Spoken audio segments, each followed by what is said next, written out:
సంవత్సరాల తరబడి ఎన్ని మందులు వాడినా మీ మోకాల నొప్పులు తగ్గట్లేదా? ప్రాణ పెయిన్ క్లినిక్ లో అత్యాధునిక చికిత్స. ఆంధ్రప్రదేశ్ లో కూటమి ప్రభుత్వం వచ్చాక జరుగుతున్న మార్పుల్లో భాగంగా రేషన్ షాపులు మళ్లీ పూర్తి స్థాయిలో తెరుచుకోనున్నాయి. ఈ క్రమంలోనే ప్రస్తుతం ఉన్న 29,796 చౌక దుకాణాలకు అదనంగా మరో 4,000 ఏర్పాటు చేయనున్నారు. వైసీపీ ప్రభుత్వ హయాంలో అమల్లోకి తెచ్చిన మొబైల్ డెలివరీ యూనిట్లతో కార్డుదారులకు ఉపయోగం లేకపోగా పనులు మానుకొని ఎదురుచూడాల్సి వస్తోందనే విమర్శలొచ్చాయి.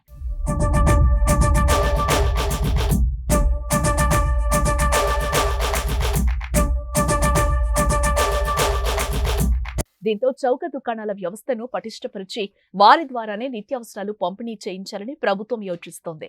కార్డుదారులకు వీలైనంత దగ్గరలోనే దుకాణాలు ఉండేలా చూడటం, నిర్దేశిత సమయంలో సరైన తూకంతో రేషన్ అందించడమే లక్ష్యంగా కొత్త దుకాణాలను అందుబాటులోకి తీసుకురానున్నారు.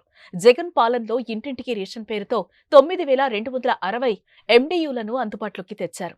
ఈ వాహనాల కొనుగోలు నిర్వహణ పేరుతో 1,800 కోట్లకు పైగా ఖర్చయింది.